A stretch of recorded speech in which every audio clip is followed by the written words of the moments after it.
رات کی تاریکی میں ان کی لونڈی دودھ کا ایک پیالہ لے کر آ رہی ہے، اپنی مالکن کو دیتی ہے۔ جیسی مالکن کے ہاتھ میں عمر ابن عبدالعزیز کی بیوی کے ہاتھ میں دودھ کا پیالہ آیا، عمر ابن عبدالعزیز نے پوچھا بیوی یہ کیا ہے؟ کہا دودھ۔ کہا دودھ تو میرے گھر میں تھا نہیں، تمہارے پاس کہاں سے آیا؟ کہا بیت المال سے منگایا ہے۔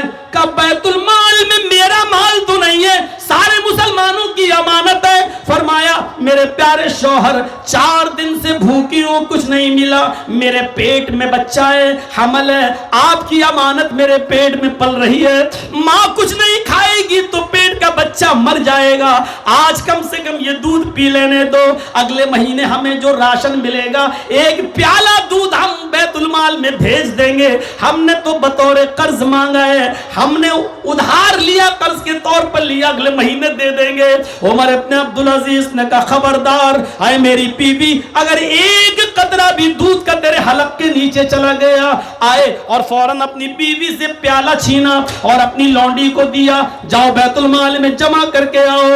بیوی کہنے لگی میرے پیارے شوہر، میں اپنے لیے نہیں اس بچے کے لیے مانگ رہی ہوں، بچہ مر جائے گا، 4 دن سے میں بھوکی ہوں، بچے کی زندگی خطرے میں۔ عمر ابن عبدالعزیز کی آنکھوں میں آنسو آ گئے اور روتے ہوئے کہتے ہیں میری بیوی، پیٹ کے اس بچے سے کہہ دو، پیٹ کے اس بچے سے کہہ دو کہ آئے بیٹا، اگر مسلمانوں کی امانت میں خیانت کرنے کے بعد وہ دودھ سے تیری زندگی بچتی ہے، اس دودھ سے تجھے زندگی ملتی ہے، تو مجھے تیری زندگی نہیں چاہیے، مجھے تیرا وجود نہیں چاہیے، مجھے تیرا اس دنیا میں آنا نہیں چاہیے، اگر تو مرتا ہے تو مر جا، لیکن مجھے تیرا مرنا گوارا ہے، مسلمانوں کی امانت میں خیانت کر کے حرام مال پلانا گوارا نہیں ہے۔ یہ کہہ کر عمر ابن عبدالعزیز خود جاتے اور بیت المال کے کیشیئر سے کہتے ہیں میری اجازت کے بغیر میری بیوی کو دودھ کیسے دیا ہے، آئندہ خیال رکھنا، اگر نہیں تم مانے تو ہم ایسی سزا دیں گے کہ چوری کے جرم میں تمہارا ہاتھ بھی کٹوا دیں گے، میری فیملی کیوں نہ ہو، تم جیتے جی پوری زندگی میں تمہیں کوئی اور نہیں ملا، صرف عمر ابن عبدالعزیز کا گھر ہی ملا تھا، ان کے گھر والا بھی اس نے کیا ڈھکیلنے کے لیے۔ تم سے زیادہ ایمان تو اس کو تھا، وہ ایک شاعر تھا، شاعر، بہکا ہوا شاعر مرزا غالب، بڑی مشکل سے اس کی نوکری لگی اور پہلے مہینے کی جو سیلری ملی سب کی شراب لے آیا، اور شراب لے کر جب گھر میں گھسا تو بیوی نے کہا اتنی شراب؟ بولا پہلے مہینے کی سیلری ملی شراب لے آیا۔ کہا کہ پہلے مہینے کی تنخواہ اور پوری کی پورے کی شراب، گزر بسر کیسے چلے گا گھر کا؟ شرابی ضرور تھا لیکن ایمان دیکھو اس کا، کیا کہتا ہے میری بیوی روزی دینے کا وعدہ تو اللہ نے کیا ہے وہ دے گا، شراب دینے کا وعدہ نہیں کیا تھا وہ میں لے آیا۔ شراب دینے کا وعدہ نہیں کیا وہ میں لے آیا، اور اتنا بڑا پیکڑ تھا شراب کا کہ بیوی لعنت بھیجتی تھی کمینے ایک ٹائم کی نماز نہیں پڑھتے ہو، تمہیں شرم نہیں آتی میں کہاں پھنس گئی ہے وہ؟ تو کہنے لگا کہ چلو جاتا ہوں نماز پڑھنے۔ تو بیوی دیکھ رہی کہ وضو بنا رہا ہے، آج جا رہا ہے، تو کہتا کہ کہاں جا رہے ہو؟ بیوی نے پوچھا، کہا کہ بیوی آج 2 دن سے شراب ملی نہیں پینے کو۔ تو کہا پھر؟ جا رہا ہوں مسجد میں نماز پڑھنے۔ چلو اللہ کا شکر ہے سدھر تو گئے۔ کہا سدھرا نہیں ہوں، مسجد میں نماز پڑھنے کے بعد ہاتھ اٹھا کے دعا مانگوں گا کہ اللہ شراب دے دے، شاید نماز کے بعد اللہ سن لے۔ اور گیا وہ نماز پڑھنے، عصر کا وقت تھا، 4 رکعت اس کو پڑھنا تھی، 2 ہی پڑھ پایا کہ کسی نے سامنے سے اس کو شراب کی بوتل دکھا دی، اس نے 2 ہی میں سلام پھیر دیا، السلام علیکم رحمت اللہ، سلام، بھاگا اور بوتل لے لیا، اور پھر گھر آیا۔ بیوی نے کہا واہ نماز پڑھتے ہی تمہیں شراب بھی مل گئی، سن لی؟ کہا رے بیوی خوشی کی بات تو یہ ہے کہ اللہ نے 2 ہی رکعت میں سن لی، تو ہم نے 4 پڑھی بھی نہیں ہے۔ میرا رب اتنا مہربان، اس نے 2 ہی میں سن لی. جب 2 ہی میں ہم نے ہماری دعا سن لی تو 4 پڑھنے کی ضرورت کیا تھی؟ ایسے ایسے لوگ اس دنیا میں گزرے کے لیے آئی ہے. ارے تو اللہ سے ڈر جا، جہنم کے فرشتے ہمارے انتظار میں ہوں گے، قبر کے فرشتے ہمارے انتظار میں ہوں گے. چند منٹوں کی لذت، چند منٹوں کا تلذذ، چند لمحوں کا انجوائے پوری زندگی کو کیوں تار تار کر رہا ہے، کیوں عذاب دار بنا رہا ہے؟ اللہ سے ڈر جا.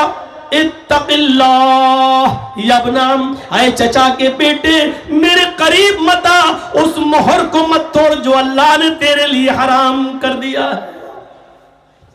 اتنا کہنا تھا، اس کا دل بھی کانپ گیا. دل سے جو آہ نکلتی ہے وہ اثر رکھتی ہے، پر نہیں طاقت پرواز مگر رکھتی ہے. یہ بات دل سے نکلی تھی، اس نے فوراً چھٹکارا دے دیا. اے میری کزن سسٹر، میری بہن، جا، تو ایک گناہ پر اتنا ڈر رہی ہے، حالانکہ وہ گناہ ابھی تجھ سے ہوا بھی نہیں، ابھی تو نے وہ کام کیا بھی نہیں، پھر بھی اتنا ڈر رہی ہے. ہائے میری تباہی، ہائے میری بربادی، میری تو پوری زندگی گناہوں میں گزر گئی. جا، میں نے تجھے چھوڑ دیا اور وہ قرض بھی ہم نے معاف کر دیا تیرے اوپر، اور کچھ مدد کر رہا ہوں. اس نے تھیلی کھولی اور بھی مدد کر دی اور کہا جا.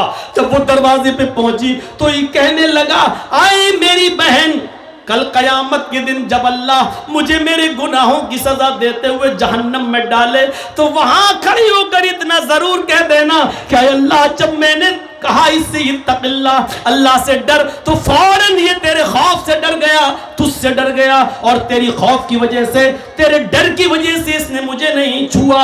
اتنی گواہی دے دینا اللہ کے سامنے، شاید تیری اس گواہی کی وجہ سے اللہ مجھے بخش دے، اللہ مجھے اوپر رحم کر دے اور اللہ مجھے جنت میں داخل کر دے. اس نے کہا ٹھیک ہے، اور یہ چلی گئی. میرے بھائیوں، اس زمانے کی لڑکیوں پر نظریں ڈالو، قریب پہنچ چکی ہے، مجبوری بھی ہے، کانپ رہی ہے اور تھرا رہی ہے. اتق اللہ یا اپنا، اے میرے چچیرے بھائی، اللہ سے ڈر جا. کیسی پاک باز عورتیں تھی، اللہ سے کتنا ڈرا کرتی تھی. میری قوم کی بیٹیوں، میری طریقے کی بے پردگی کا مظاہرہ کر رہی ہو. آج تم ٹک ٹاک پر، انسٹاگرام پر کس طریقے سے ویڈیوز بنا رہی ہو. آج تمہاری شرم و حیا کہاں چلی گئی؟ کل تک تمہارے خوبصورت چہروں اور گالوں کو آسمان کی نگاہوں نے بھی نہیں دیکھا تھا. آج جو چاہے تمہیں دیکھتا پھر رہا ہے، جو چاہے آج تمہارے حسن اور تمہارے چہرے کی خوبصورتی کو دیکھتا ہے. میرے بہنوں، میری قوم کی بچیوں، اپنے آپ کو اللہ سے ڈرنے والی بناؤ. حضرت فاطمہ کی طرح پردہ اپنی زندگی میں پیدا کرو. ابو داؤد کی اس روایت پر نظر اٹھاؤ کہ ایک عورت تھی جس کا بیٹا میدان جنگ میں لڑ رہا ہے اور لڑتے لڑتے شہید ہو گیا. کسی نے خبر دی کہ تیرا بیٹا میدان جنگ. اندازہ لگائیے نماز کا مقام. کسی بھی کنڈیشن میں معاف نہیں. جس کی شکل و صورت یہ ہو، بڑی گرم ہے، میں دھوکہ کھا گیا. سنیے، نہیں ٹھیک ہے، وہ ایسی نہیں. تو سنیے میرے بھائیوں، میں بھول گیا، آپ لوگ ہنس دیے، میں بھول گیا کہ کیا بول رہا تھا. تو مجھے معلوم ہے نماز کے بارے میں واقعہ کیا بیان کر رہا تھا. چھوڑیے، آپ لوگ نئے، بس سمجھ گیا ہوں.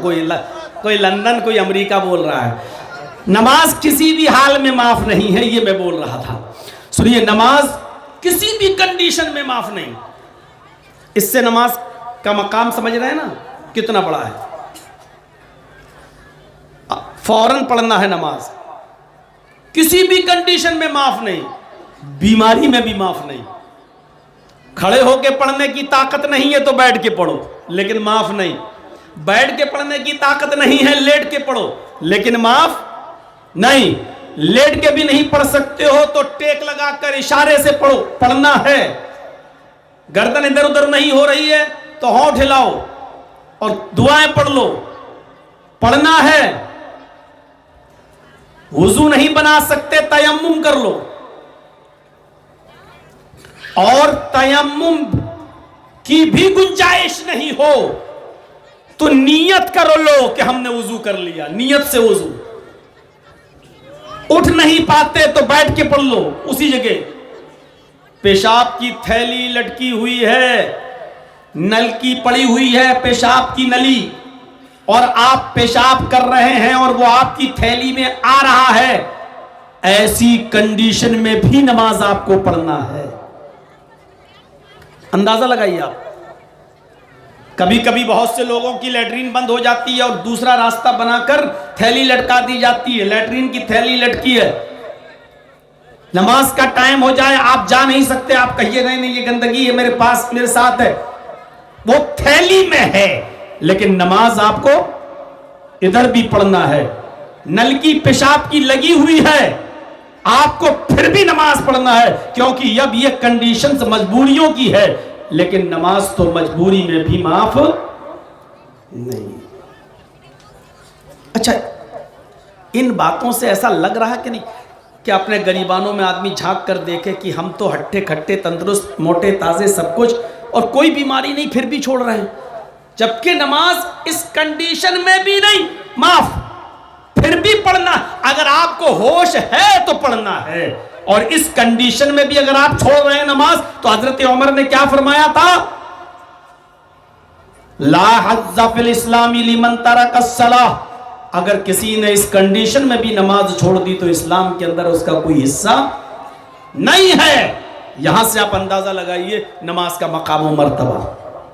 لیکن اس نماز کی روح کیا ہے, تقویٰ. یہی نماز اگر آپ نے محلے والوں کے ڈر سے پڑھی, یہی نماز اگر آپ نے سماج کے ڈر سے پڑھی, یہی نماز اگر کسی طالب علم نے استاذ کے ڈر سے پڑھی, یہی نماز اگر آپ نے اپنے ماں باپ کے ڈر سے پڑھی, یہی نماز اگر آپ نے گاؤں والوں کی سزا کے ڈر سے پڑھ لی, تو یہی نماز بے روح ہو گئی, یہی عبادت بیکار ہو گئی, یہی مردہ عبادت ہو گئی. عبادت کے اندر سے روح نکل گئی ہے, تقویٰ نکل گیا ہے. اب ایسی نماز اللہ کے یہاں قابل قبول ہی نہیں ہے جس نے اس نماز کو اللہ کے لیے نہیں پڑھا, جس نے محلے والوں گاؤں والوں اور سماج والوں کے ڈر سے پڑھا ہے. من صلی یرائی فقد اشرک, اللہ کے نبی نے فرمایا جس نے دوسرے کو دکھانے کے لیے نماز پڑھی اس نے شرک کیا. پورے ہفتے نہیں, جمعے میں سب سے آگے بیٹھے ہیں پہلی صف میں, سعودی عرب کا رومال بھی ڈال لیا ہے, جنت الفردوس بھی لگا لی ہے, اگلی صف میں بیٹھے ہیں. آج کیوں آئے ہو, آج جمعہ ہے. اچھا پورے ہفتے اللہ نہیں دیکھتا ہے, صرف جمعے کے دن دیکھتا ہے. نہیں مولوی صاحب ایسی بات ہے, آج جمعہ ہے. او اچھا, پورے ہفتے نماز چھوڑی گناہ نہیں پڑے گا, آج چھوڑ دو گے تو گناہ پڑے گا, یعنی ان دنوں میں اللہ کی طرف سے معاف ہے. نہیں مولوی صاحب معاف نہیں ہے, لیکن تو آج کیوں آئے ہو, آج جمعہ ہے. اچھا جمعہ ہے تو کیا ہوا, ارے مولانا اگر جمعے کی بھی نماز نہیں پڑھیں گے تو محلے والے کیا کہیں گے, گاؤں والے کیا کہیں گے, سماج کے لوگ کیا کہیں گے. دیکھو کتنا بڑا کمینہ آدمی ہے, جمعہ تک کی نماز نہیں پڑھتا. دیکھیے ایک وقت کی نماز بھی ہم نے پڑھی, وہ بھی گاؤں والوں کے ڈر سے. جرجی صاحب حج کر کے آئے ہیں, اذان ہوئی نماز پڑھنے چلے گئے. جرجی صاحب نماز پڑھنے جا رہے ہیں, ہاں جا رہا ہوں یار, حج کر کے آیا ہوں, نماز نہیں پڑھوں گا. لوگ کہیں گے حاجی ہو کے نماز نہیں پڑھتا, لوگ کہیں گے مولوی ہو کے نماز نہیں پڑھتا.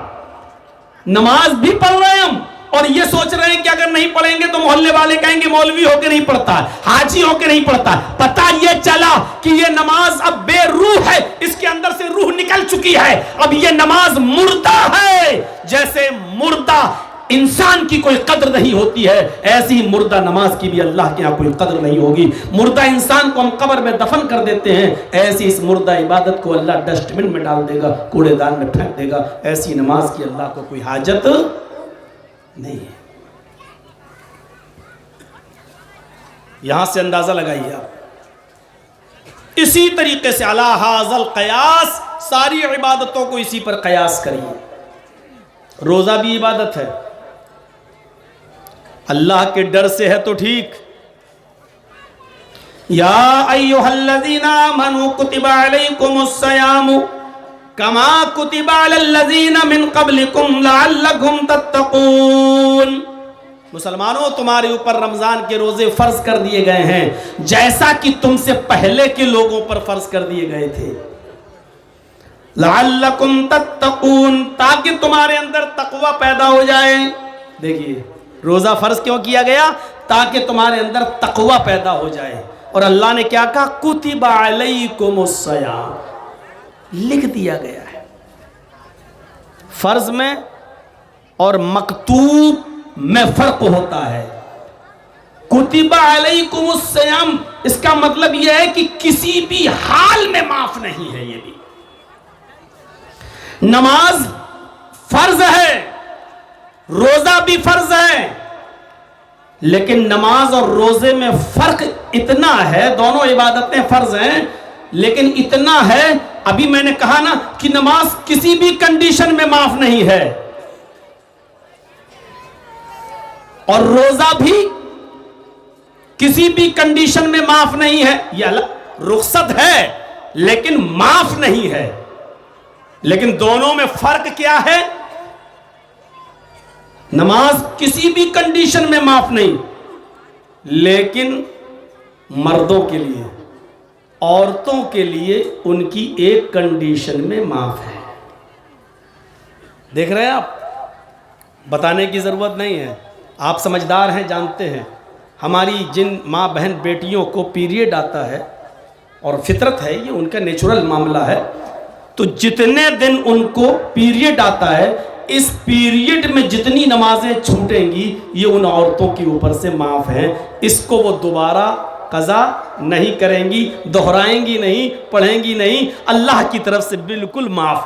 غور کیجئے، جو نماز مردوں کے اوپر کسی بھی کنڈیشن میں معاف نہیں، عورتوں کے اوپر بھی کسی کنڈیشن میں معاف نہیں۔ اگر عورت بیمار ہے لیکن پاک ہے، نماز پڑھے گی۔ عورت اگر بستر پر لیٹی ہوئی ہے، بہت بیمار ہے لیکن ہوش ہے، لیکن نماز پڑھے گی۔ ہاں، صرف پیریڈ کے دنوں میں ان کے اوپر سے نماز معاف ہے۔ کسی کو 3 دن، کسی کو 5 دن، کسی کو 7 دن پیریڈ آتا ہے، اتنے دنوں میں جو چھوٹیں گی ان کی نمازیں ان کے اوپر سے معاف ہیں۔ لیکن روزہ ایسا فرض ہے جو عورتوں کے اوپر سے اس کنڈیشن میں وہ چھوڑیں گی تو، لیکن اپنے چھوٹے ہوئے روزے دوسرا رمضان کا مہینہ آنے سے پہلے وہ پورا کریں گی۔ یعنی نماز نہیں پڑھیں گی لیکن چھوٹے ہوئے روزے ان کو پورا کرنا ہے۔ اس کنڈیشن کو ذرا سمجھ لیجئے گا، نماز کسی کنڈیشن میں معاف نہیں، لیکن ماں بہنوں کے اوپر سے ان کی پیریڈ میں چھوٹی ہوئی نمازیں معاف ہیں۔ کوئی گناہ نہیں ہے ان کے اوپر اگر اس کنڈیشن میں چھوڑتی ہے تو۔ لیکن اگر رمضان کے مہینے میں پیریڈ شروع ہو جائے تو نماز بھی چھوڑیں گی اور روزہ بھی چھوڑیں گی۔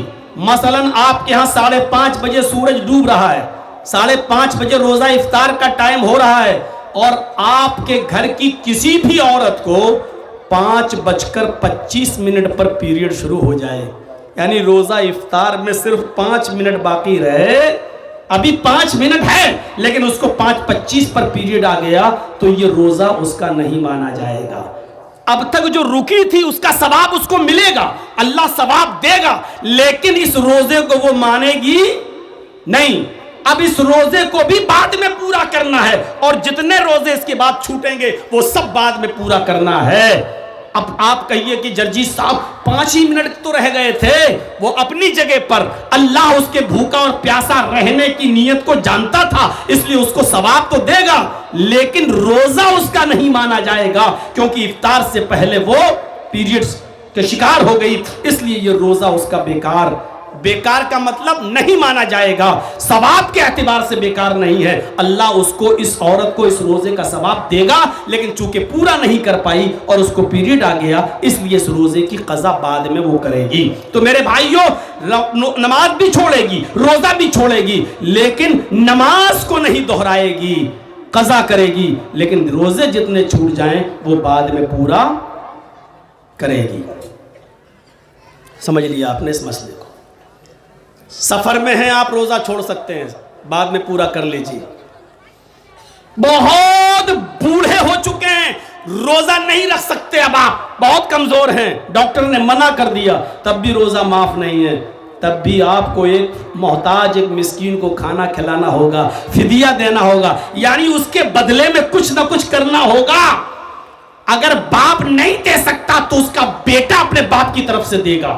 غور کیجئے میرے پیارے ساتھیوں، لیکن ایک مسکین کو ایک محتاج کو وہ کھانا کھلائے گا، آپ اندازہ لگائیے فدیہ ہے یہ۔ ہاں اگر آپ دائم المریض ہیں، ڈاکٹر نے کہہ دیا ہے کہ اب آپ صحیح نہیں ہوں گے، جب تک آپ زندگی ہے دوا کھاتے رہیے، اب آپ روزہ نہیں، آپ کو صبح دوپہر شام ہر وقت دوا کھانا ہے، تب آپ روزہ چھوڑ سکتے ہیں۔ لیکن چونکہ دائم المریض ہیں اس لیے روزہ تو آپ نہ رکھیں، لیکن اس روزے کے بدلے میں آپ کو بھی ایک فدیہ دینا پڑے گا، ایک مسکین کو کھانا آپ کو بھی کھلانا پڑے گا۔ تو یہ یاد رکھیے، تو روزے کی روح بھی کیا ہے؟ تقوی۔ اس لیے اللہ نے فرمایا کہ آئے لوگوں، اللہ کے نبی کہتے ہیں کہ قیامت کے دن ہر عبادت کا ثواب اللہ فرشتوں سے کہے گا میرے بندوں کو دے دو، لیکن روزے کا انعام اللہ خود دے گا، اور کیا کہے گا؟ فَإِنَّهُ لِي وَأَنَا أَجْزِي بِهِ، میرے بندوں کو روزے کا انعام میں اس لیے دوں گا کہ روزہ میرے بندے نے صرف میرے لیے رکھا ہے، اس لیے انعام بھی میں اپنے ہاتھ سے دوں گا۔ تو روزے کی روح کیا ہے؟ تقوی۔ کتنے بے روزدار ایسے ملیں گے آپ کو، روزہ افطار کی دعوت کری، آپ کے یہاں افطار میں پہنچ جائیں گے اور منہ بنا کے بیٹھ جائیں گے، ایسا لگے گا ان سے بڑا کوئی بھوکا ہے ہی نہیں، ان سے بڑا کوئی پیاسا نہیں ہے، اور وہ بے روزدار ہیں لیکن آپ کے افطار میں آئے ہیں۔ اب کون جانتا ہے کہ روزے سے ہیں کہ نہیں؟ اللہ ہی تو جانتا ہے۔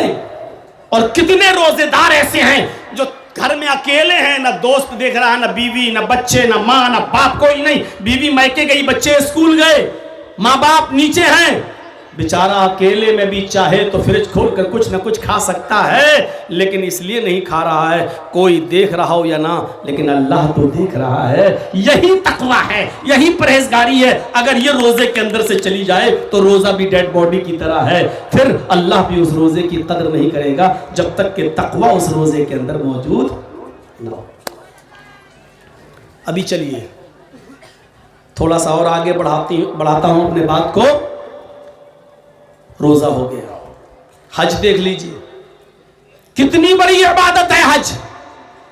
کل میں نے بتایا تھا اگر اس لیے آپ حج کرنے نہیں جا رہے ہو کہ میری بیٹیاں ہیں جب تک ان کی شادی نہیں کر دیں گے حج نہیں کریں گے، اور اگر آپ کو موت آ گئی تو آپ حالت اسلام میں نہیں بلکہ مجوسیت پر مریں گے۔ اب سوچ لیجئے حج کتنی بڑی عبادت ہے، لیکن اس کا مقصد بھی کیا ہے؟ تقویٰ۔ اس میں بھی تقویٰ ہونا چاہیے۔ ایک ہی لباس، ایک ہی کپڑا، ایک ہی میدان عرفات کا۔ افریقہ کا بھی آدمی ہے، انڈونیشیا کا بھی ہے، پاکستان کا بھی ہے، ہندوستان کا بھی ہے، ملیشیا کا بھی ہے، کویت کا بھی ہے، دبئی کا بھی ہے، آذربائیجان کا بھی ہے، اردن کا بھی ہے، فلسطین کا بھی ہے، شام کا بھی ہے، عراق کا بھی ہے، ایران کا بھی ہے، مصر کا بھی ہے۔ دنیا کے چپے چپے سے انسان آئے ہوئے ہیں، سب کے پاس ایک ہی کپڑا ہے، رنگ اور نسل اور ذات اور برادری کو اونچ نیچ کو بھولے ہوئے ہیں، اور ایک آواز میں چیخ رہے ہیں لبیک لبیک اللہم لبیک لا شریک لک لبیک۔ غور کرو ایک ایک جملے پر، لبیک لبیک، میں حاضر ہوں، میں حاضر ہوں، اللہم لبیک، اے اللہ میں حاضر ہوں۔ جیسے کوئی مجرم کورٹ میں آ کر اپنے آپ کو سرنڈر کرتے ہوئے کہہ رہا ہو کہ میں حاضر ہوں، میں نے سرنڈر کر دیا ہے، اب مجھے ہلکی پھلکی سزا دے کر ایک جینے کا موقع دیا جائے۔ کورٹ اس کو جیل بھیج دیتا ہے اور پھر وہاں سے نکال کر کہتا ہے کہ اس کو سدھرنے کا ایک چانس دیا جائے۔ جیسے تم کورٹ کے آدیش سے بھاگ نہیں سکتے ہو، حکم ہو گیا ہے 10 تاریخ تک اس کو سرنڈر کرنا ہے، اور اگر اس نے 10 تک اپنے آپ کو سرنڈر نہیں کیا تو جہاں دکھائی دے اس کو گولی مار کر ختم کر دو. تو اب 10 سے پہلے آدمی اپنے آپ کو سرنڈر کر دیتا ہے. ایسے ہی دنیا کے چپے چپے سے آیا ہوا انسان اپنے آپ کو سرنڈر کر رہا ہے. اے اللہ میں اپنے باپ سے گناہ چھپا سکتا ہوں, اپنی بیوی سے چھپا سکتا ہوں, اپنے رشتہ داروں سے چھپا سکتا ہوں, اپنے دوستوں سے چھپا سکتا ہوں, لیکن تیری نظروں سے تو جل نہیں ہوں. آج ہم اپنے سر پر گناہوں کی گٹھری لاد کر لائے ہیں. اے اللہ میں نے اپنے آپ کو تیرے آگے سرنڈر کر دیا ہے, حاضر ہوں, اے اللہ میرے گناہوں کو بخش دے. اوپر سے آواز آتی ہے اے فرشتوں گواہ رہنا میں نے اپنے بندوں کے گناہ کو اس طرح معاف کر دیا ہے, کما والدتہا امہا, جیسا کہ ان کی ماؤں نے آج ہی ان کو جنم دیا ہے, جیسے ان کی ماؤں نے آج ہی ان کو پیدا کیا ہے. ادھر بھی تقوی, ایک اللہ کا ڈر, ایک اللہ کا خوف, اگر یہ نکل جائے, یہ خوف نہیں ہے. ایک پاگل اور سر پھرا پیدل گیا تھا حج کرنے, یاد ہے نا, اور نمائش کرتے ہوئے جا رہا ہے, سب لوگ ویڈیو بنا رہے ہیں اس کی, اور اب ایک پاگل عورت کوئی جا رہی ہے, اب ایک لڑکی گئی ہے, اس کے دائیں بائیں باڈی گارڈ مرد ہیں. یہ کون سا تقویٰ ہے اور یہ کون سا حج ہے؟ ایک فیشن بنا لیا پیدل حج کر کے جانے کا. اپنی جان کو مشقت میں ڈال کر کوئی عبادت کی جائے تو وہ عبادت بھی جائز نہیں ہے اسلام کے اندر. اللہ کے نبی کے زمانے میں ایک آدمی لیٹتا ہوا لڑکتا ہوا کہیں جا رہا تھا, تو آپ نے کہا کہاں جا رہا ہے؟ یہ کہا خانہ کعبہ کا طواف کرنے. لیٹتا لڑکتا ہوا, کہاں اس نے منت مانی تھی کہ اگر میرا یہ کام پورا ہو جائے تو ہم لیٹ کر پیدل لیٹتے ہوئے لڑکتے ہوئے جائیں گے. اللہ کے نبی نے کہا اس سے کہو کہ اپنی قسم توڑے, اللہ کو ایسی عبادت پسند نہیں جو اپنی جان کو تکلیف میں ڈال کر کی جائے. یہ ساری نعمتیں, ہوائی جہاز, یہ سب کچھ اللہ ہی کی تو دین ہے, ان سے فائدہ اٹھائیے.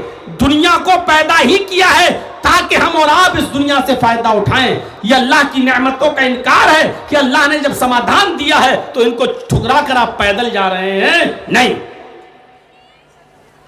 ہاں صرف پیدل چل کر کہاں جایا جا سکتا ہے اس کی حدیث کی کتابوں میں تشریح موجود ہے. آپ اپنے گھر سے مسجد تک پیدل جائیے نماز پڑھنے کے لیے, اور گھر سے وضو بنا کر جائیے. اللہ کے نبی فرماتے ہیں کہ جتنے قدم تمہارے پڑیں گے اللہ ہر ایک قدم پر تمہیں ایک نیکی دے گا اور ایک گناہ تمہارا معاف کر دیا جائے گا. ایک قدم جو بڑھایا ایک نیکی ملی اور ایک گناہ معاف. دوسرا قدم دوسرے پیر سے بڑھایا, دوسری نیکی ملی, دوسرا گناہ ختم. حضرت زید ابن ثابت کے بارے میں پڑھیے, بخاری کی روایت کہ وہ جب گھر سے مسجد میں جاتے تھے تو اپنے قدم چھوٹے چھوٹے رکھتے تھے. ایسے نارمل اتنا ہوا, چھوٹے چھوٹے قدم رکھتے تھے. پوچھا ایسا کیوں کرتے ہو؟ آپ تو ہم عام دنوں میں نارمل چال دیکھتے ہیں, آپ اچھی خاصی چال ہے, لیکن مسجد میں جب جاتے ہو تو چھوٹے چھوٹے قدم رکھتے ہو. انہوں نے کہا کہ چھوٹے چھوٹے قدم اس لیے رکھتے ہیں کیونکہ مسجد تک جاتے ہوئے ہمارے قدموں کی تعداد سنکھیا بڑھ جائے. جتنے زیادہ قدم ہوں گے اتنی زیادہ نیکیاں ہوں گی اور اتنے زیادہ گناہ معاف ہو جائیں گے. یہ ہے مسجد میں. اب بغل میں مسجد, موٹر سائیکل اور پھر مسجد میں جا کے کھڑی کر دی. ارے سرکار صاحب تو ٹھنڈی ہو گئی ہوگی. پہلے بہت گرم, اب بہت ٹھنڈی. تو میرے بھائیوں یہ شریعت کہہ رہی ہے, شریعت. تو حج میں بھی مسئلے سیکھتے جائیے, تھوڑے تھوڑے مسئلے میں بتاتا جاتا ہوں. یار کاغذ دے دیجیے, سن لیجئے, یہ شریعت ہے تو بات آگے بڑھ جائے گی. پھر وہیں آ رہا ہوں, حج کے اندر بھی تقوی.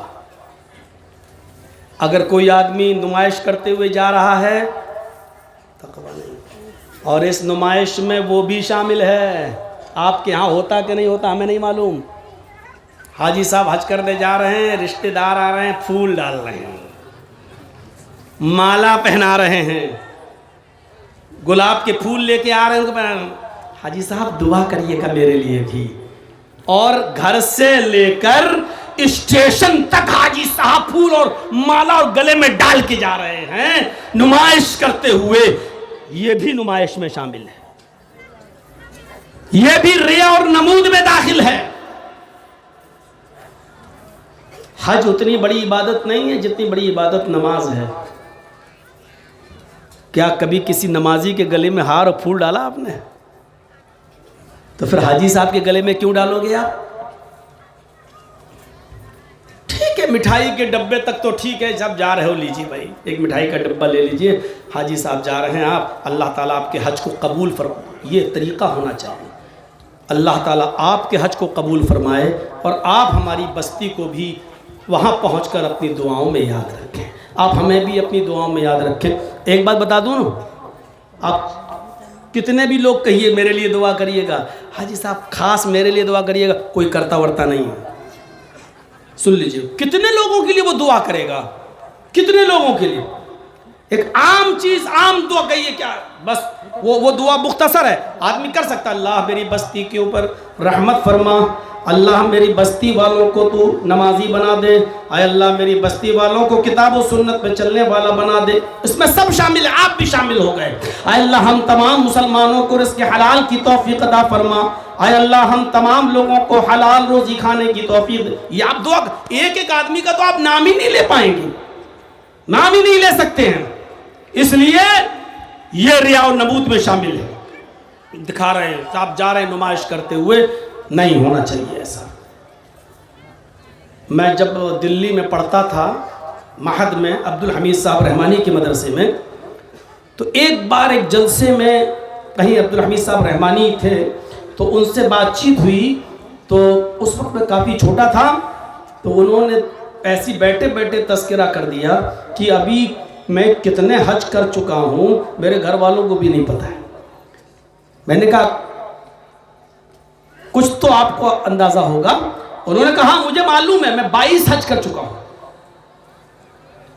اور کب جاتے تھے کب کر کے چلے آتے تھے پتہ ہی نہیں چلا. ایک دو حج کے بارے میں معلوم ہے, لیکن 22 حج کر چکے تھے. 22 کسی کو نہیں پتا. تم ایک حج کرنے جاتے ہو تو ڈھنڈورا پیٹتے ہو, پھول اور مالائیں پہنواتے ہو, ریا اور نمود کرتے ہو.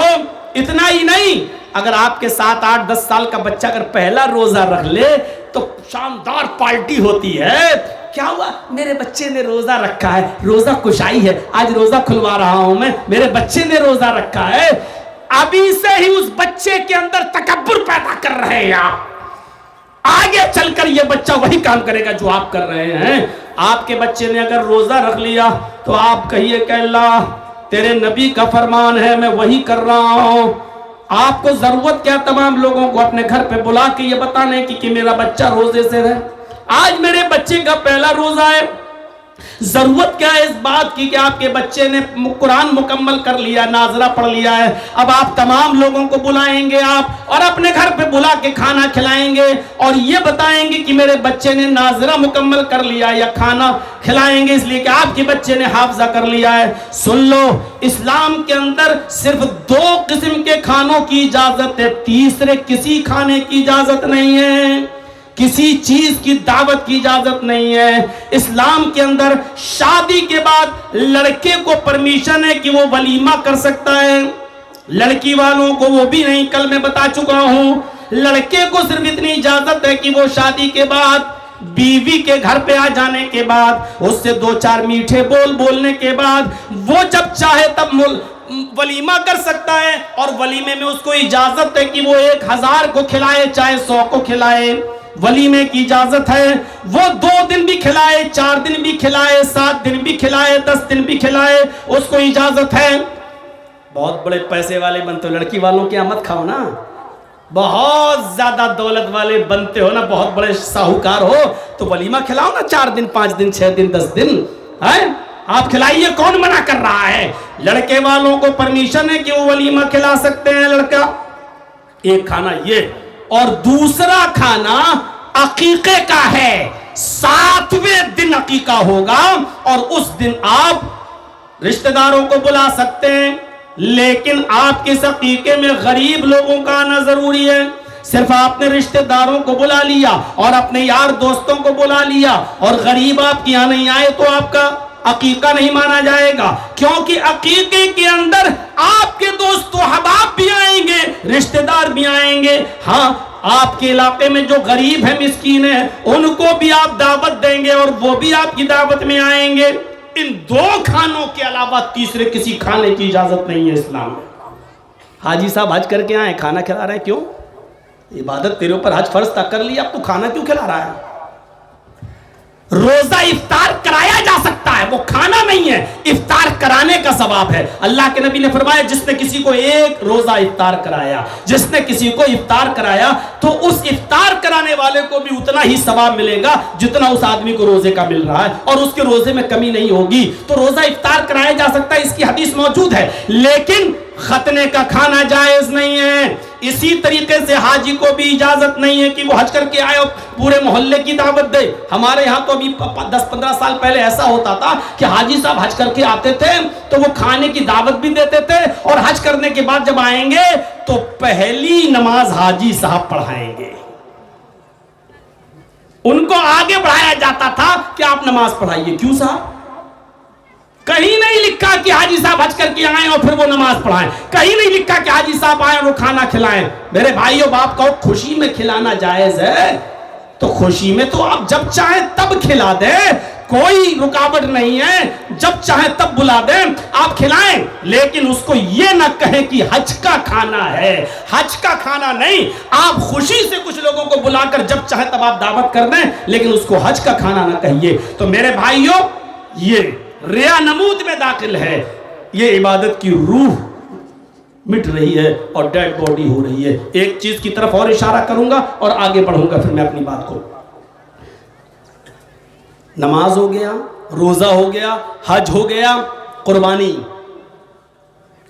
بھی عبادت ہے۔ اللہ کے نبی نے فرمایا جو قربانی کی طاقت رکھتا ہو اور اس کے باوجود وہ قربانی نہ کرے، وہ ہماری عیدگاہ میں نہ آئے۔ فلا یقربن مصلانا، وہ لوگ ہمارے عیدگاہ میں نہ آئیں۔ قربانی کی اہمیت بہت زیادہ ہے، لیکن اللہ کے نبی صلی اللہ علیہ وسلم قرآن نے یہاں پر بھی کہہ دیا لن ینال اللہ لحومها ولا دماؤها ولکن ینالہ التقوی منکم۔ لوگوں تم جو قربانی کرتے ہو، قربانی کے جانور پر چھری چلاتے ہو، قربانی کے جانور کا گوشت اور اس کا خون اللہ کو نہیں پہنچتا ہے، وہ اللہ تک نہیں جاتا ہے، بلکہ اللہ تمہارے دلوں کا تقوی دیکھتا ہے۔ وَلَكِنْ يَنَالُهُ التَّقْوَى مِنْكُمْ، اللہ خوف دیکھتا ہے کس نیت سے تم قربانی کر رہے ہو، کس دل سے تم قربانی کر رہے ہو۔ اگر آپ نے گاؤں والوں کو دکھانے کے لیے قربانی کی کہ ماشاءاللہ وہ لوگ کہے 50,000 کا بکرا لائے ہو، 40,000 کا بکرا لائے ہو، اگر اس نیت سے قربانی کی تو منہ پہ مار دی جائے گی۔ میرے بھائیو، قربانی کے اندر بھی تقوی دیکھا جاتا ہے۔ کوئی بھی عبادت ہے، عبادت کی روح تقوی ہے۔ اب یہ میری تمہیدی تقریر کا ایک حصہ ہوا کہ کوئی بھی عبادت اگر آپ کر رہے ہیں اس کی روح تقوی ہے، اگر تقوی اس کے اندر سے نکل گیا تو عبادت بیکار ہے۔ روح ہے تقوی۔ اب تقوی نجی زندگی میں بھی آنا چاہیے، تقوی اولاد کے سلسلے میں بھی آنا چاہیے، تقوی اپنی بیوی کے سلسلے میں بھی ہونا چاہیے، تقوی کھانے اور پینے کے معاملے میں بھی ہونا چاہیے۔ تقوی کا موضوع بڑا وسیع ہے، ایک ایک مثال دے رہا ہوں۔ تقوی اپنی نجی زندگی میں بھی آنا چاہیے، یعنی خود بھی اللہ سے ڈرنا چاہیے۔ یا ایھا الذین آمنوا قوا انفسکم واہلیکم نارا، یہی آیت پڑھی تھی میں نے خطبے کے بعد۔ یا ایھا الذین آمنوا قوا انفسکم واہلیکم نارا، اے ایمان والو تم اپنے آپ کو بھی جہنم کی آگ سے بچاؤ اور اپنے اہل و عیال کو، اپنی بیوی بچوں کو بھی جہنم کی آگ سے بچاؤ۔ نبی اکرم جناب محمد رسول اللہ کے تقوی کا حال یہ تھا کہ آپ نے اپنی لونڈی کو آواز دی. لونڈی مطلب خادمہ. عرب کے اندر لڑکے اور لڑکیاں بیچے اور خریدے جاتے تھے. تو جو لڑکے خریدے جاتے تھے ان کو غلام کہا جاتا تھا, اور جو لڑکی خرید لی جاتی تھی اس کو لونڈی کہا جاتا تھا. اللہ کے رسول نے تو کوئی خریدی نہیں, لیکن کسی نے خرید کر نبی کو لونڈی دے دی خدمت کرنے کے لیے کہ تم جاؤ اور نبی کی خدمت کرو, تو وہ لونڈی کہلاتی ہے. تو ایک لونڈی تھی اللہ کے نبی صلی اللہ علیہ وسلم کے پاس جو نبی کے گھر کا کام کر دیا کرتی تھی. تو آپ نے اس کو آواز دی اور آپ اپنی بیوی کہ گود میں سر رکھ کر لیٹے ہوئے تھے, اور بیوی کا نام غالباً حضرت ام سلمہ ہے. میں تھوڑا سا کنفیوز ہوں کہ وہ عائشہ تھیں یا ام سلمہ. جہاں تک میرا غالب گمان ہے, بخاری کی روایت ہے کہ وہ ام سلمہ تھیں. تو ام سلمہ کی, اور میں نے غالباً کہہ دیا, عائشہ بھی ہو سکتی ہیں, لیکن مجھے جہاں تک یقین ہے اور جہاں تک میرا ذہن کام کر رہا ہے تو میں ام سلمہ سمجھ رہا ہوں. ام سلمہ کی گود میں سر رکھے ہوئے تھے اور آپ نے آواز دی لونڈی کو. اس نے آواز تو سن لی لیکن آئی نہیں. آپ نے دوبارہ آواز دی, اس نے دوبارہ بھی سن لیا لیکن آئی نہیں. تیسری بار آواز دی, سن لیا لیکن نہیں آئی. آپ نے اپنی بیوی ام سلمہ سے کہا, ام سلمہ جاؤ ذرا دیکھو تو کہاں چلی گئی. ام سلمہ نے جیسے ہی گیٹ کھولا دروازہ تو وہ باہر بیٹھی ہے اور بکری کے بچے کے ساتھ کھیل رہی ہے. بکری کے بچے کے ساتھ ہوتا ہے, بہت سے لوگ بکری کے بچے کو گود میں لیتے ہیں, کھیلتے ہیں, وہ کھیل رہی تھی. تو ام سلمہ نے کہا تمہیں اللہ کے رسول نے آواز دی, کیا تم نے سنا نہیں؟ اس نے کہا سن لیا تھا. کہا تینوں آوازیں سن لی؟ کہا جی. پھر تم آئی کیوں نہیں؟ سر نیچے کر لیا. سچ تو بول دیا لیکن پوچھا آئی کیوں نہیں, تو سر نیچے کر لیا, کیونکہ کوئی جواب نہیں تھا اور جھوٹ بول نہیں سکتی تھی. اگر جھوٹ ہی بولنا تھا تو پہلے کہہ دیتی کہ ہم نے سنا ہی نہیں. اس زمانے کی لونڈیاں بھی, کام کرنے والیاں بھی سچ جھوٹ سے اتنی نفرت کرتی تھی. کہاں آواز سنی پھر آئی کیوں نہیں؟ سر نیچے کر لیا, کیونکہ جو جواب دیتی وہ جھوٹ ہوتا. جان بوجھ کے نہیں آئی. کہا ٹھیک ہے بلا لیا, چلو تمہیں اللہ کے نبی بلا رہے ہیں. تو اللہ کے رسول صلی اللہ علیہ وسلم نے اس سے پوچھا کیا تم نے میری آواز سنی؟ حضرت ام سلمہ کہتی ہیں کہ اللہ کے رسول اس نے آپ کی تینوں بار آواز سن لی لیکن پھر بھی نہیں آئی. آپ نے کہا ام سلمہ اب تم خاموش ہو جاؤ. آئے لونڈی, کیا تو نے میری آواز سنی تھی؟ اس نے کہا جی. دوسری بھی آواز سنی تھی؟ کہا جی. تیسری بھی سنی تھی؟ کہا جی. دیکھ رہے ہیں ام سلمہ نبی کی بیوی ہیں, نبی سے کہہ رہی ہیں کہ آپ کی آواز سن چکی تھی پھر بھی نہیں آئی. تو اللہ کے رسول نے ام سلمہ کی بات پر کان دھرتے ہوئے فوراً اس کو سزا نہیں دی, بلکہ تحقیق کر رہے. اس سے بھی پتہ یہ چلا کہ جب تک دونوں کی باتیں نہ سن لی جائیں کسی کو فیصلہ نہیں کرنا چاہیے. کوئی بھی آدمی الٹی سیدھی بات آپ سے کہہ سکتا ہے, اس لیے کوئی آدمی کہے جرجی صاحب میری بیوی ایسی ہے, بس ہو سکتا ہے تم جو بول رہے ہو صحیح ہو, لیکن جب تک تمہاری بیوی کی بھی بات نہیں سنیں گے تب تک ہم کیسے کہہ دیں کہ تم صحیح بول رہے ہو وہ صحیح بول رہا ہے. یہ ہونا چاہیے میرے بھائی جو دونوں طرف سے بات سننی جانی. اللہ کے نبی کی بیوی کہہ رہی ہے کہ آپ کی بات سنی ہوں پھر بھی نہیں آئی. آپ نے کہا بس اب تم بتاؤ تم نے سنی؟ ہاں. دوسری بھی سنی؟ ہاں. تیسری بار بھی سنا؟ ہاں. پھر کیوں نہیں آئی؟ کہا بس ویسے ہی نہیں آئی. آپ نے مسواک نکالی. مسواک سمجھتے ہیں نا, یہ کان میں رکھی رہتی تھی اللہ کے رسول کے. اس زمانے میں پاکٹ واکٹ نہیں ہوتی تھی نا, کپڑا پہنا مسواک کیا, مسواک کان میں لگ لی, نماز پڑھنا شروع کر دیا. مسواک ہر وقت کان میں لگی رہتی تھی. جب بھی نماز کا ٹائم ہوا مسواک نکالی, مسواک کرنا شروع کر دیا اور پھر مسواک کو کان میں لگایا اور نماز پڑھنا شروع کر دیا. تو میرے بھائیو یہ مسواک کان میں لگی رہتی تھی. اللہ کے نبی صلی اللہ علیہ وسلم نے وہ مسواک کان سے نکالی, اس لڑکی کو, اس لونڈی کو قریب کیا اور ایسے کر کے ایسے آواز سن کے بھی نہیں آئی تو ایسے کر کے جو ہی مارنا چاہا، اس کے کاندھے تک مسواک جاتی ہے، ٹچ نہیں ہوتی ہے، کاندھے تک یہاں تک جاتی ہے، اور پھر مسواک کو واپس کر لیتے ہیں اور کان میں لگا لیتے ہیں. جاؤ آئندہ خیال رکھنا. یعنی مار رہے تھے، مارا نہیں. ام سلمہ نے کہا اللہ کے نبی ایک دو بار اس کو سزا دے دینا چاہیے ورنہ وہ سر پہ چڑھ جائے گی. آپ کی ڈھیل کی وجہ سے یہ سر پہ چڑھ چکی ہے. آپ نے مسواک نکال ہی لی تھی تو مارا کیوں نہیں؟ اس کو مار دینا چاہیے تھا. مسواک سے کتنی چوٹ لگتی، کتنی لگتی. یہاں تو ڈنڈوں سے پیٹا جاتا ہے، باندھ کے پیٹا جاتا ہے، مسواک سے کتنی لگے گی. یہاں تو گولیوں سے بھون دیا جاتا ہے. اب بار بار کسی گاؤں کا نام نہیں لوں گا. میرے بھائیوں تصور کریں آپ، مسواک سے کتنی لگے گی کسی کو. مارنا چاہا لیکن واپس کر لیا. حضرت ام سلمہ کہتی ہیں جب اٹھائی لی تھی مسواک تو مار ہی دیتے. دو چار بار سزا دیں گے تو اپنے آپ سنبھل جائے گی، اور آپ غلطی پر تو ہی تو مار رہے تھے، بے قصور تو نہیں مار رہے تھے. آپ نے جو جواب دیا وہی روح ہے، وہی جان ہے عبادت کی. نبی اکرم نے جواب دیا عائشہ میں اس کو مارنے ہی کے لیے ام سلمہ میں نے مسواک نکالی اور مارنے ہی کے لیے نکالی، اور مارنا بھی چاہ رہا تھا، لیکن ہاتھ جیسی اس کی طرف بڑھا میرے ذہن میں یہ خیال آیا اے محمد ابن عبداللہ کہیں تیری دی ہوئی سزا اس مسواک سے اتنی زیادہ نہ ہو جائے کہ اس کی غلطی سے زیادہ بڑھ جائے. یعنی تمہارا یہ مارنا اس کی غلطی سے زیادہ نہ ہو جائے. اس نے اتنی بڑی غلطی نہ کی ہو جتنی بڑی آپ اس کو سزا دے رہے ہیں. اگر آج اس کی غلطی سے زیادہ سزا ہو گئی تو کل قیامت کے دن آپ کیا جواب دیں گے؟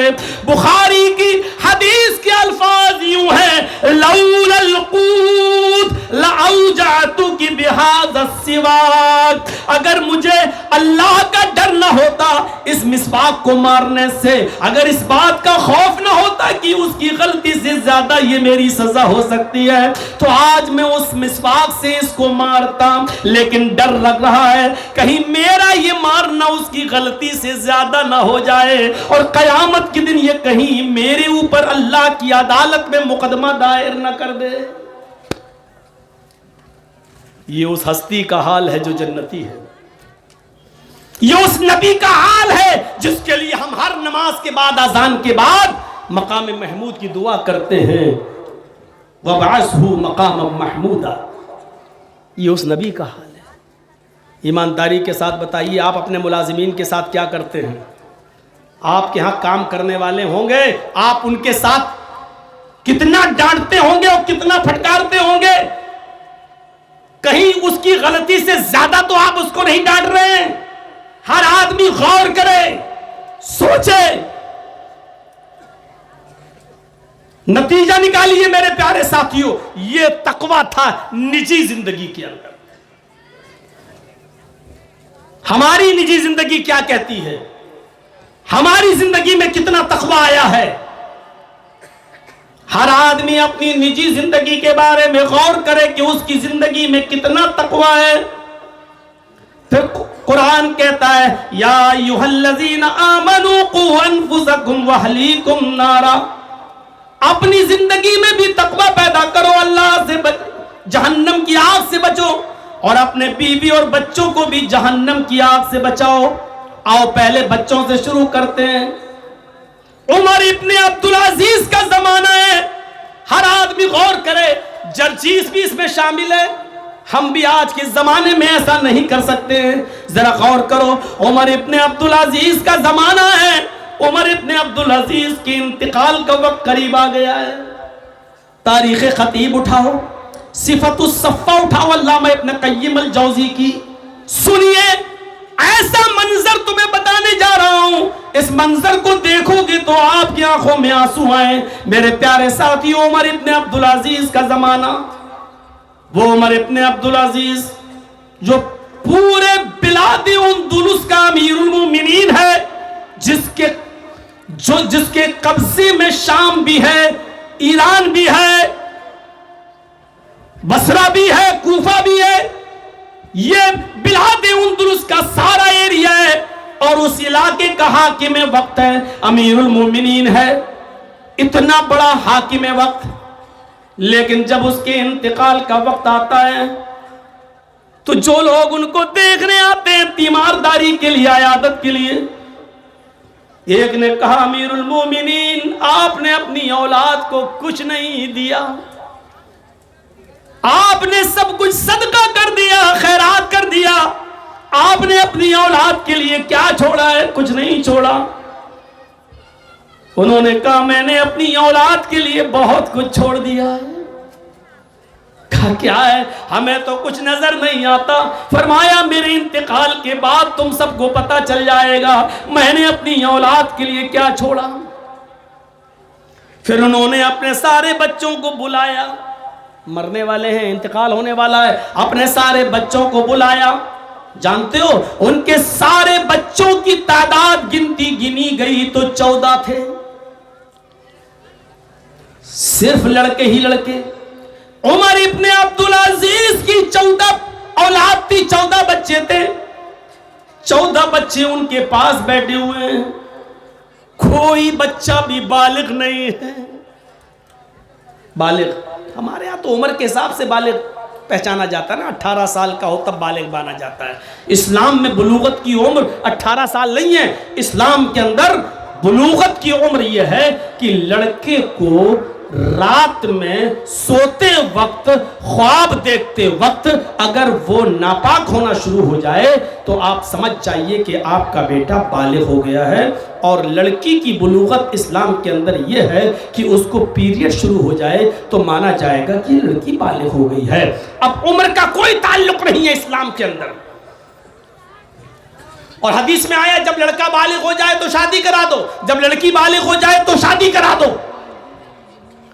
اور قرآن نے کہا وَأَنْكِحُوا الْأَيَامَ مِنْكُمْ، تم میں سے جو بھی غیر شادی شدہ ہے، سماج اور سوسائٹی کی ذمہ داری ہے کہ ان کا نکاح کرا دو. باپ کی تو ہے ہی، لیکن سماج کی بھی ذمہ داری ہے کہ ان کی شادی کرا دو. کیوں؟ کیونکہ غیر شادی شدہ لوگ فتنہ پھیلا سکتے ہیں، فتنہ برپا کر سکتے ہیں سماج کے اندر. اس لیے اسی سماج میں سماج کے لوگوں، تمہاری بہنیں اور بیٹیاں رہتی ہیں، اس لیے جتنے بھی غیر شادی شدہ لڑکے ہیں ان کی شادیاں کرا دو، اور جو لڑکیاں غیر شادی شدہ ہیں ان کا بھی نکاح کرا دو. کیونکہ جس طرح غیر شادی شدہ لڑکا فتنہ ہے، اسی طریقے سے غیر شادی شدہ لڑکی بھی کبھی بھی فتنہ پھیلا سکتی ہے. اس لیے کہا کہ تم شادیاں کرا دو غیر شادی شدہ لوگوں کی، چاہے وہ لڑکے ہوں یا لڑکی. عمر ابن عبدالعزیز کے 14 بچے ان کے سامنے بیٹھے ہیں اور کوئی بھی بالغ نہیں ہے، سب نابالغ. عمر ابن عبدالعزیز اپنی بیماری کے بارے میں جانتے ہیں کہ میں زیادہ دن کا نہیں ہوں. اپنے ان چھوٹے چھوٹے معصوم نابالغ بچوں کو دیکھتے ہیں، آنکھوں میں آنسو آ جاتے ہیں، روتے ہیں.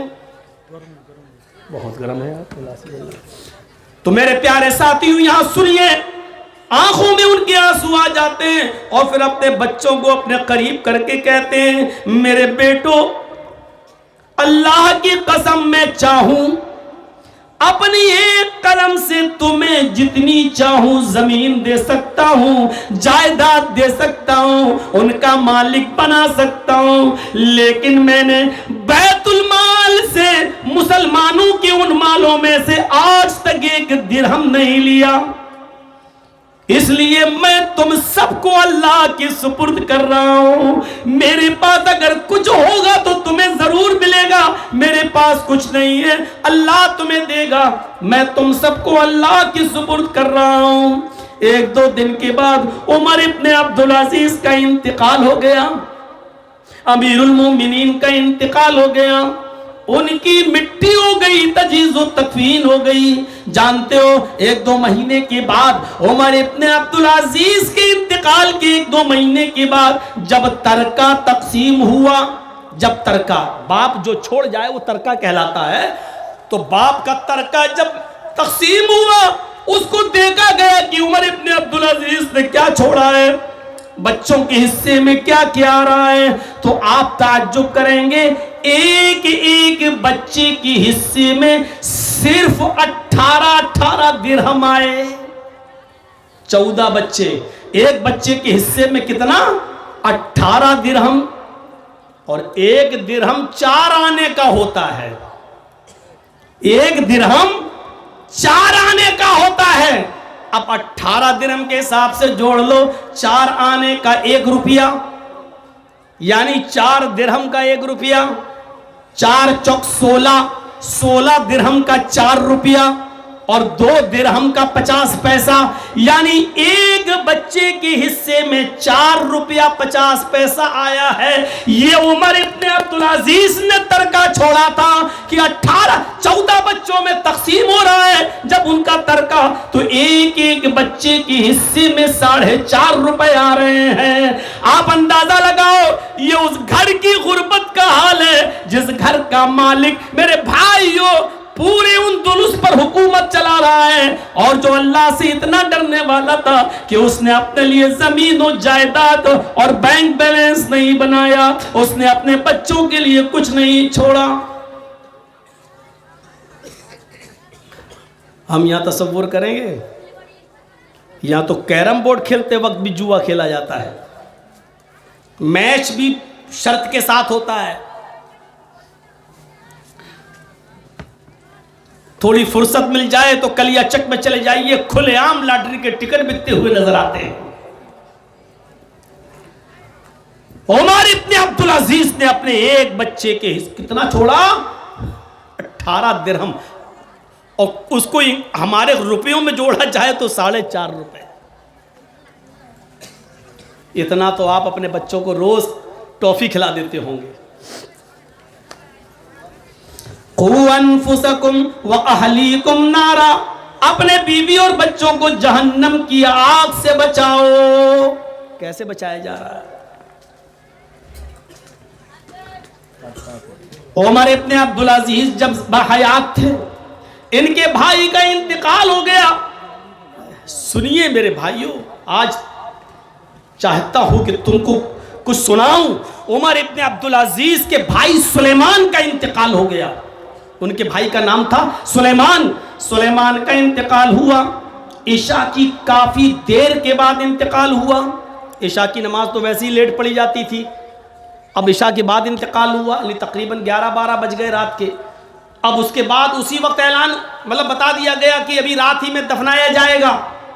ہماری طرح تھوڑی معاملہ تھا کہ آج انتقال ہو اور مٹی کل ہوگی، صبح انتقال ہو تو مٹی رات میں ہوگی، نہیں، انتقال کے بعد 2-3 گھنٹے سے زیادہ نہیں۔ اللہ کے نبی نے بھی فرمایا کہ جب تمہارے گھر میں کسی کا انتقال ہو جائے تو مٹی کو لیٹ مت کرو، جتنا جلدی کرو گے اتنا تمہارے حق میں بہتر ہوگا۔ جلد سے جلد اپنے جو مردے ہیں مر جائیں تمہارے گھر میں، ان کو جلدی سے جلدی دفن کرو۔ ناصر الدین البانی، دنیا کا سب سے بڑا محدث، دنیا کا سب سے بڑا حدیث کا جانکار، دنیا کا سب سے بڑا حدیثوں کا ماہر ایکسپرٹ، نام کیا ہے؟ ناصر الدین البانی، انتقال سے پہلے وصیت کر رہے ہیں کہ دیکھو جب میرا انتقال ہو جائے تو مجھے 2 گھنٹے سے زیادہ مت لگانا، مجھے 2 گھنٹے کے اندر اندر دفن کر دینا، چاہے میرے رشتہ داروں میں کوئی آئے یا نہ آ سکے، مجھے 2 گھنٹے سے پہلے دفن کر دینا۔ یہاں تو پوری زندگی لڑتا رہا، انتقال کے وقت فون کر رہا میں آ جاؤں تب دفنانا، پوری زندگی ہنسی مذاق کرتا رہا، اب فون کر کے کہہ رہا میں فلائٹ سے آ رہا ہوں۔ ارے فلائٹ سے آؤ گے تو باگڈورا اترو گے نا، فلائٹ سے آؤ گے تو کلکتہ اترو گے نا، کلکتہ سے یہاں تک آنے میں آپ کو کتنا ٹائم لگے گا؟ اتنی دیر تک اس مردے کو آپ اپنے گھر میں کیوں رکھو گے؟ عمر ابن عبدالعزیز کے بھائی سلیمان کا انتقال ہوتا ہے۔ مان لیجئے 10 بجے نماز ہوتی تھی، 11 بجے رات میں ان کا انتقال ہوا، 3-4 بجے ان کو دفنایا جا رہا ہے۔ کفن دفن غسل قبر کھودنے میں ٹائم لگا اور رات ہی میں ان کو دفنا دیا گیا۔ عمر ابن عبد العزیز اپنے بھائی سلیمان کو دفنانے کے بعد جب گھر میں آتے ہیں تو جب گھر میں پہنچتے ہیں تو فجر کی اذان ہونے لگتی ہے، جلدی سے وضو بناتے ہیں اور مسجد میں نماز پڑھنے چلے جاتے ہیں۔ نماز پڑھنے کے بعد آتے ہیں، اب گھر پہ آئے، بیٹے نے پوچھا، عبد الملک نے، عمر ابن عبد العزیز کے بیٹے کا نام عبد الملک نے پوچھا، ابو کہاں جا رہے ہیں؟ چھوٹا بچہ ہے، نابالغ بچہ ہے، لیکن دین کی سمجھ دیکھو، بچہ کہہ رہا ابو کہاں جا رہے ہیں؟ فرمایا بیٹے رات بھر جاگتے ہوئے ہو گئی، تمہارے چچا کی تجہیز و تکفین میں، مٹی دینے میں، نماز میں، غسل میں، کفن میں، قبر میں رات گزر گئی، تھوڑا سونے جا رہا ہوں۔ فرمایا عبد الملک نے، ابو جان آپ کے دروازے کے باہر جو روم ہے اس روم میں فریادی بیٹھے ہوئے ہیں، علاقے کے لوگ بیٹھے ہوئے ہیں، گاؤں والے بیٹھے ہوئے ہیں، وہ اپنی شکایتیں لے کر آئے ہیں، آپ روزانہ شکایتیں سنتے ہیں اور دور کرتے ہیں، ان کو بیٹھا رہنے دیں گے؟ ارے جائیے اور ان کی شکایتیں کریے، دور کریے، ان کی شکایتیں سنیے، آپ امیر المومنین ہیں، آپ اپنی رعایا کی اور اپنی عوام کی شکایتیں نہیں سنیں گے تو کون سنے گا؟ عمر ابن عبد العزیز کہتے ہیں بیٹے تھوڑا سو لینے دو، پوری رات جاگتے ہوئے ہو گئی، سوتا ہوں، اٹھوں گا، ظہر کی نماز پڑھوں گا اور اس کے بعد لوگوں کی شکایتیں سن لوں گا اور جو شکایتیں ہوں گی دور کر دوں گا، ان کی سنوں گا اور جو میری طاقت ہوگی اس کے مطابق میں عمل کروں گا۔ وہ سونے کے لیے جب بستر پہ جانے لگے تو ان کا چھوٹا بیٹا عبد الملک چیخ کر کہتا ہے، اے ابو جان جائیے سونے، اور آپ نے کہا ظہر کے بعد ان کی شکایتیں سنوں گا۔ اس بات کی گارنٹی کیا ہے کہ آپ ظہر کی نماز تک زندہ رہیں گے؟ اس بات کی گارنٹی کیا ہے کہ آپ ظہر کی اذان تک اور نماز تک آپ زندہ رہیں گے؟ اگر آپ اس سے پہلے انتقال کر گئے تو ان کی شکایتیں کون دور کرے گا؟ عمر ابن عبد العزیز کانپ جاتے ہیں اور اپنے اس بچے کو اپنے سینے سے لگاتے ہیں، اس کی پیشانی کو چومتے ہیں اور کہتے ہیں میرے بیٹے تم نے اپنے باپ کی آنکھیں کھول دی ہیں۔ پھر جاتے ہیں اور اسی وقت لوگوں کی شکایتیں سنتے ہیں اور ان کو دور کرتے ہیں۔ میرے بھائیوں یہ تقویٰ تھا نجی زندگی کے اندر، یہ خوف تھا نجی زندگی کے اندر۔ چھوٹا سا بچہ ہے عمر ابن عبد العزیز کا، چاند ہو چکا ہے عید کا، بیٹا ضد کرتا ہے ابو کل میرے دوست نئے کپڑے پہنیں گے، مجھے بھی نئے کپڑے چاہیے۔ کہا میرے بیٹے تمہارے باپ کو بیت المال سے اتنی تنخواہ نہیں ملتی ہے کہ تمہارا باپ تمہارے لیے نئے کپڑے کا انتظام کر سکے، تمہاری ماں بھی پرانے کپڑے پہنے گی، میں بھی پرانے کپڑے پہنوں گا اور تمہیں بھی پرانے کپڑے ملیں گے۔ ادھر بیوی آ گئی، کہنے لگی ہم پرانے کپڑے پہن لیں گے، آپ پہن لیں گے، لیکن میری بیٹی کے لیے تو نئے کپڑے کا انتظام کر دو۔ ارے بچوں کا دل ہوتا ہے، نیا کپڑا اس کو لے دو۔ کہا میری بیوی تمہیں کیا معلوم ہم اپنی گھر کی تنخواہ سے گھر کا خرچہ کیسے چلاتے ہیں؟ فرمایا 1 مہینے کی تنخواہ ایڈوانس لے لو، اگلے مہینے مت لینا۔